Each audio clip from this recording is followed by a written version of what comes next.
Bonjour, bonjour. Donc là, un petit trailer action sur un film que a classé dans les trucs là, je l'attendais plus. Disons que on parle d'un Gladiator 2 depuis plus de 10 ans, il me semble, 15 ans. Oui, je dirais quelques années après le premier, ça semblait être rangé dans les projets impossibles d'être concrétisés. Simplement pas. Vu la fin du premier, désolé, il y a plus c'est plus possible de voir Russell Crowe. Enfin, comment dire sans spoiler du coup? C'était plus possible, ce n'était pas possible, vu la fin du premier, qu'il y ait une suite, tout simplement. Donc là, ils ont trouvé l'astuce avec en faire une préquelle, si je crois que c'est ça. Et donc, il y a toujours Ridley Scott. Alors moi, je pensais, au bout d'un moment, au moment où le projet est annoncé il y a plus de 10 ans, que ça allait finir en DTV, tout simplement. Que ça allait pas être sorte de suite officielle, que ça allait être fait par quelqu'un d'autre. Ça se fait souvent à Hollywood, hein, faut pas se le cacher. Le nombre de films que j'ai vus, films à succès que j'ai vus, qui deviennent une sorte de franchise saga en DTV, alors que le premier a fait un gros tabac, et le deuxième, bah oui, finit en téléfilm sur TF1, pour pas dénigrer le truc. Donc là, Gladiator le premier, c'est raconté donc la vengeance de Maximus, donc Russell Crowe, qui de général avait pas toute sa famille, et donc revenait en tant que gladiateur au Colisée de Rome. Le deuxième, je sais pas comment ils ont tourné l'histoire. Je crois que c'est une préquelle, hein, si je me trompe pas. Je crois que c'est ça. Donc moi je l'attends plus du tout. C'est que vu le niveau de la carrière de Ridley Scott là, je ne veux pas être désobligeant, simplement que Ridley Scott là actuellement, il est, il est en pente descendante, tout simplement. Ça fait plus de 10 ans que j'ai décroché du mec parce que il a plus la patate. Il a plus la patate. Il y a des films intéressants, oui, c'est clair, il y a des films intéressants. Le mec a toujours tout le capot, mais il a plus l'énergie avant, quoi. Enfin, pour moi, Ridley Scott, c'est Blade Runner, c'est Aliens, les Duelistes, Légende aussi. Enfin, dans les débuts, à début 80, il collectionnait les films euh, intenses, on va dire. Blade Runner, Alien, c'est des classiques, c'est des chefs-d'œuvre. Légende, il y a aussi Thelma et Louise, je crois. Thelma et Louise, je sais plus si ça a fait un succès. Mais c'est le genre de films qui n'ont peut-être pas rencontré le succès immédiat, mais en tout cas sont devenus cultes. Parce que le mec, il avait de la l'énergie à revendre. Or, je crois qu'au fur et à mesure, ça s'est étiolé. Il a eu une subite traversée du désert, et je crois que Gladiator, le premier du nom, a été l'un des films qu'il a remis sur le devant de la scène. Et à partir de là, il a réussi à facilement, régulièrement, trouver du budget, euh, enchaîner films cultes, enfin enchaîner gros films et films circuit indépendant.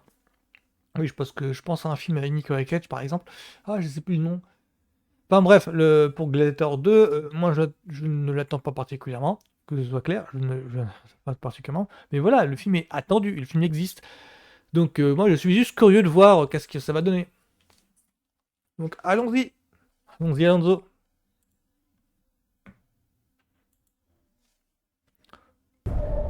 Ok. Je me souviens de ce jour. Ah oui, quand même il y aura un lien. Je ne l'ai jamais oublié. Le jour où un esclave a pu se venger d'un empereur. Où es-tu né? Je ne sais pas. Ah, c'est le fils de... Je ferai de toi mon instrument. Qui es-tu? Le lien va être fait avec le fils, d'accord. Entends-tu la C'est la foule? même ambiance. C'est le plus grand temple que Rome ait jamais bâti. Le Colisée. Parce qu'ils ne croient tous qu'en une chose. Le pouvoir.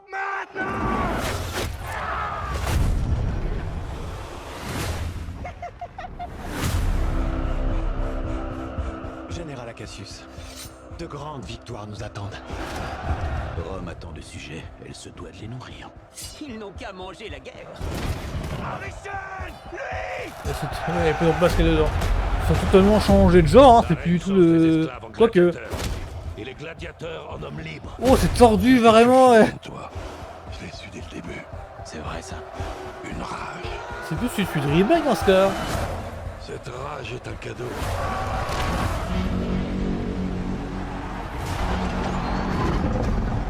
Ne pensez qu'à une chose! Survivre! Tous ensemble, quand ils chargent, courez vers le mur! Après, on sort que le premier en fait.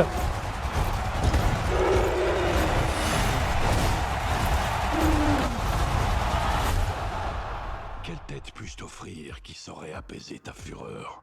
Toute l'armée romaine. Gourmand. Le général fera l'affaire. Rome doit tomber. Je n'ai qu'à la pousser un peu.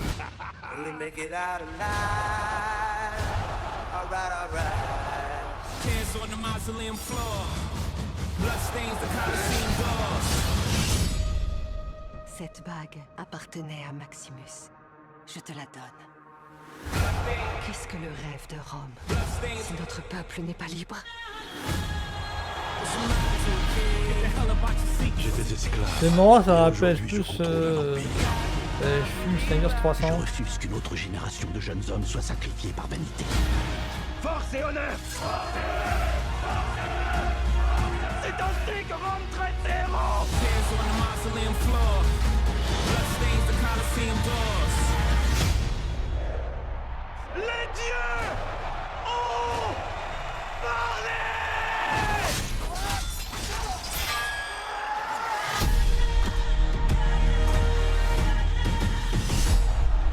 Il y a pas mal de... C'est un peu une nouvelle tête. À part Pedro Pascal et Denzel Washington, je ne connais personne. Je sais pas trop quoi en penser en fait. J'ai l'impression que le film sort trop tard, mais beaucoup trop tard.